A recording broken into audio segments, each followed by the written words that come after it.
Hi, this is Lou Adler. I'd like to welcome you to my weekly Recruiting Hot Tips, new form of a newsletter. These tips, as you know, are written for recruiters, but they have a valuable enough insight where you actually might want to send them directly to your candidates to listen to, or internally you can interpret them for yourselves and give this information to your candidate in some way. You also might want to send it off directly to your hiring manager.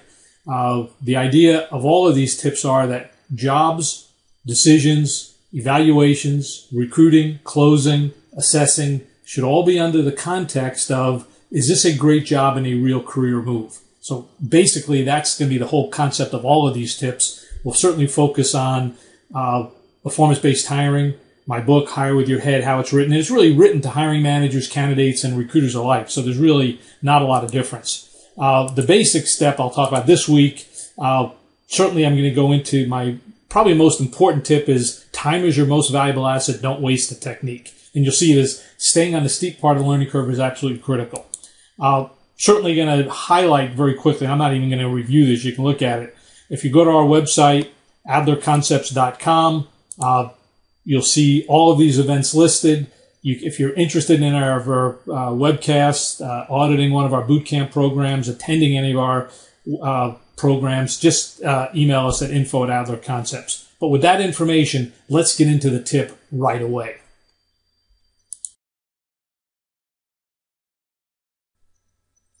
Okay, this week's tip has to do with maximizing your use of time, because I'm going to contend time is really your most valuable asset. And most people in careers don't use that time wisely.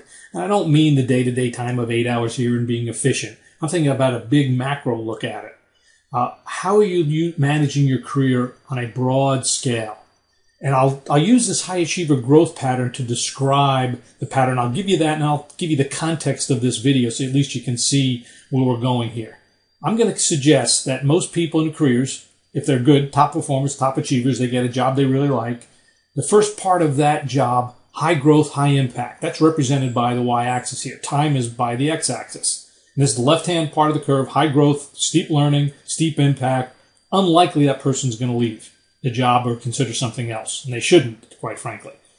However, after a period of time when that growth starts to decline, most candidates stay in the job, stay in if things get better.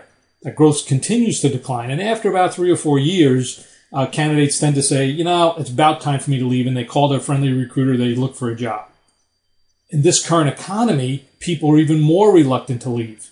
And I'm going to suggest that this might be the time. You cannot afford to spend another 2 to 3 years doing exactly what you did for the last 2 to 3 years. You're missing a tremendous opportunity because time clearly is your most valuable asset. Now, I'm presenting this video to recruiters to describe to candidates how they should really manage their careers. If your recruiter sent you this or you found this, you should look at it from a career counselor. In this role, I'll take the role of recruiter and career counselor saying, hey, you got to maximize your value of time. If you're a hiring manager listening to this, you might look at it from your own career standpoint, but also if a recruiter presents a candidate to you and has presented this pitch to them, you got to recognize, hey, the jobs you're offering better be career opportunities. So we want to cover all the bases here of who might listen to this video. The idea being that if you maximize your use of time, and if you can get into a position where you can actually stay on the steep part of the learning curve for multiple years, you can just think about it. Hey, after your growth starts declining, you see things aren't getting better, you go on a different curve. When you see growth declining, you stay in a steeper growth curve. In a pretty quick period of time, you can get some significant growth. If I was a recruiter presenting this to the candidate, and the candidate said to me, I don't have time, not interested, I'm happy where I am, what's the money? Wrong answer if you're a candidate. The recruiter should, in response should say something like this. You know, you just made a long-term decision using short-term data. And then go on to say, time is your most valuable asset. Don't waste it. Don't spend the next 2 to 3 years doing exactly the same thing. Wouldn't it make sense to talk 5 or 10 minutes if the job I represent really could afford significant career growth? Then go on to present the high achiever growth pattern and the fast learning.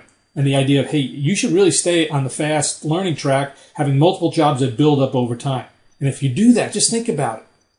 If you can stay in a fast learning curve, 3 to 4 years, let's just call that time 1, and you're on a fast growth track where you're consistently learning, fast growth, you would be about a position, let's call it G2. Has no mathematical value, just a point on the curve of growth and impact. If you don't change and you decide, hey, I'm going to stay where I am, I'm going to stay here for another 2 to 3 years. So 2 to 3 years from now, you don't change jobs, you don't take risk. Even a year from now, you'll be at a point G1. Well, the difference between G2 and G1 is your lost opportunity cost for not pursuing something.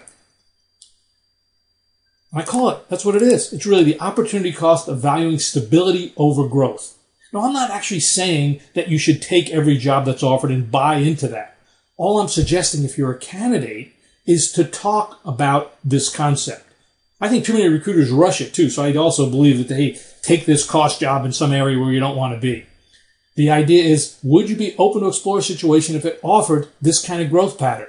And if you're a candidate, you should say yes. If you're a recruiter, you should say yes. If you're the hiring manager, you have to deliver the goods. Regardless, all I'm saying is have a discussion around growth and opportunity, not, I don't have enough time because it's inconvenient.